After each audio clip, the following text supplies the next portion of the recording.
welcome again, sir, to my program. And this time I want to ask you, you had related something about an experiment that you had performed during an exam, which went wrong.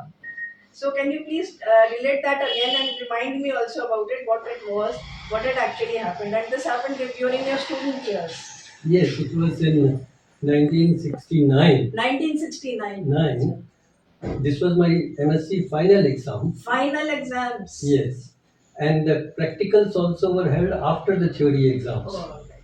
So that was almost the last day of my Student for formal college education. education. Then I was given an experiment which was called the Millikan's oil drop experiment. It's a very important experiment in which you can determine the charge of an electron.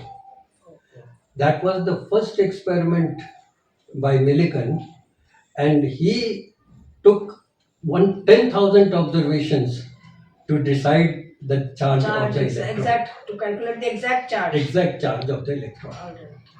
Alright. I'll briefly tell you what the experiment Yes, is. please remind me because I had also Yes. performed this experiment Yes. during my student days, but it was long time back and Yes. I don't Yes. remember exactly what it was. The experiment is like this, that you have two metal plates. There is a filter at the top plate, and then you have an atomizer, a sort of a spray, through which a liquid is sprayed in between the plates. Okay.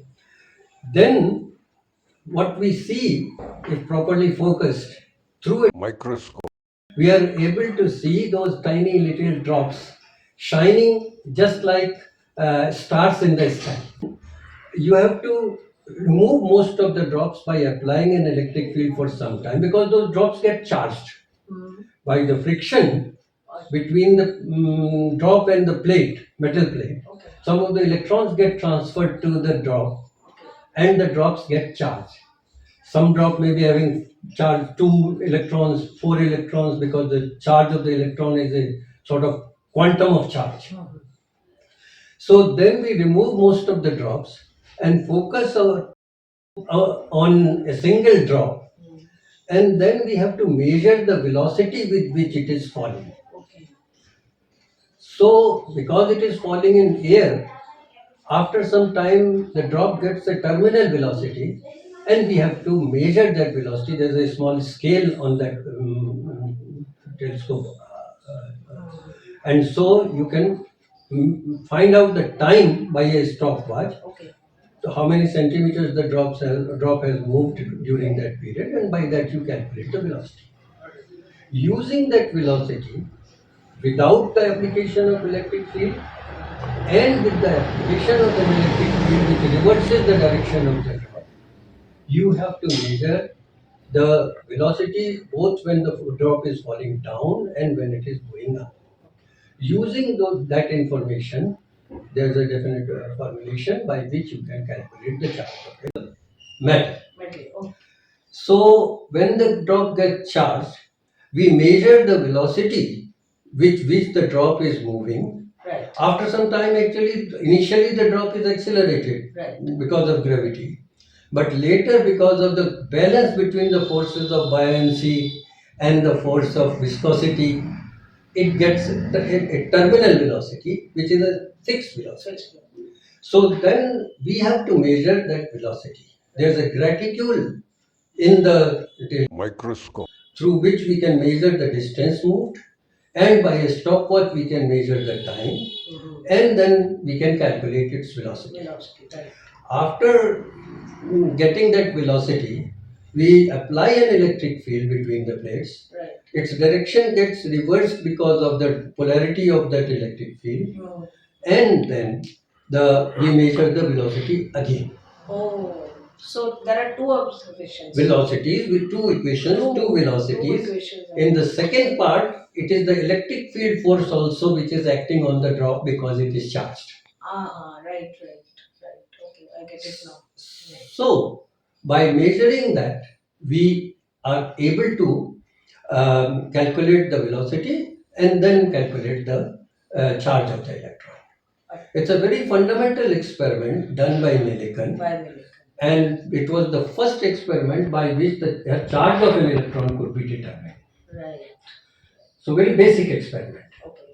So you actually, there are many drops, but we have to Yes. focus on one. Yes. Just catch hold of any, Yes. start observing any one drop. Yes.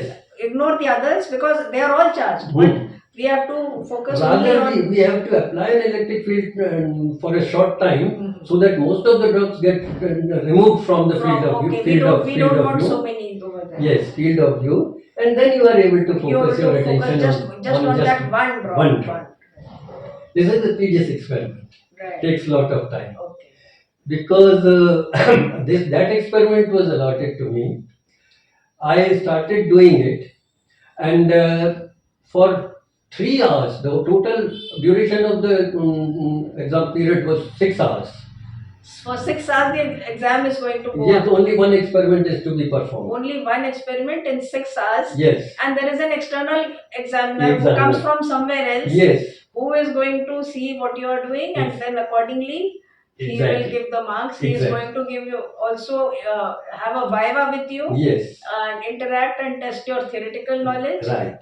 Right. So it all comes back to me. Yes. So what happened was that when I was able to make the drops, focus them on in the microscope. But as soon as I started taking observations, those drops evaporated. Oh, so you were not able to complete it because the drop is disappearing. Drop is disappearing. Oh my goodness. So it took 4 hours. I was persistently trying You were trying do the again and again. Again, you're again spraying, yes, and then again seeing, and then again the oils have all the drops have all. And there is another difficulty which is a precaution, that every time there are lots of drops, then you have to clean it. Otherwise there will be a puddle of oil. Right. So that was the difficulty. When I was not able to do my experiment for 4 hours, I was worried, and then I thought that I must report the matter to the internal examiner, Dr. Ghosh, who was the head of the department also at that time. When I reported it, only 1.5 hours was left. So he said he checked it. Achha, before that, the examiner had come and he has seen the drops. Okay. No examiner is going to repeat the observation or so. Absolutely. So I could show him. Right. The data could have been manipulated by other means. Yes, that is what lots of students, lots of researchers resort to. That that this is the result that is expected. But what I thought was that this is the final experiment, final day of my academic career. Right. Why should I try to cheat? Absolutely. So I reported the matter to the internal examiner, who came and saw the situation, and then he asked the laboratory assistant who brought that oil. So this struck him. Yes. So that was his greatness. Internal examiner means Dr. Ghosh, who was my father. Yes. Right. So when I reported to him, he came, checked it, and then he asked the laboratory assistant, "Which oil have you brought?" He said, "The one that you had told was not available in the market, so I have brought another oil." My goodness. That oil was volatile, and one of the conditions for the oil to be used in that experiment is that it should not evaporate quickly. Right. So by this failure of my experiment, we were able to conclude that the oil has been changed. Then I was allotted another experiment, which I quickly finished. You could be done. Could be quickly finished, and then I submitted my answer. This actually is. See, you proceeded by trying to find something, but you found something else, which was not known even to the professors, the examiner, or anybody, that this experiment cannot happen because oil has changed. And this they did not know. So this failure of my experiment discovered another thing. That the oil has been changed. What you had set out to find, you could not find.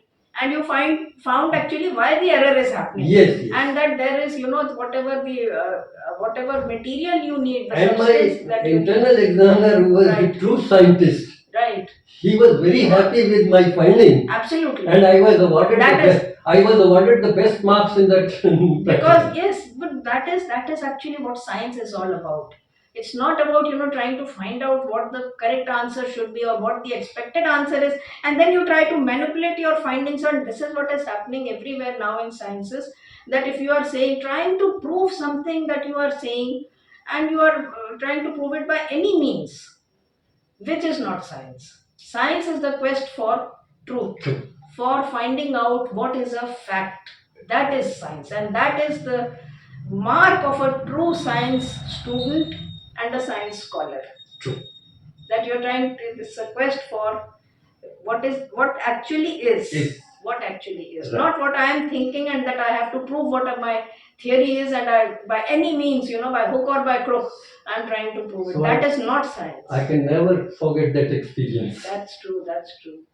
That's true. Because I mean, maybe other students would have also done this, and they have, just because they know that, all right, now this is the data that I must get, and this is the calculation that must To tell you happen, the and fact, that is going to. one of my friends said those earlier records are kept outside. Right. And if you want, I can bring it for you, because And you he was also worried about me. Right. But I simply Yeah, and assured- just you bring something else and you just copy down the data that this is what had That happened. could have happened. And this could have also been done. Yes. Somebody else might have done this.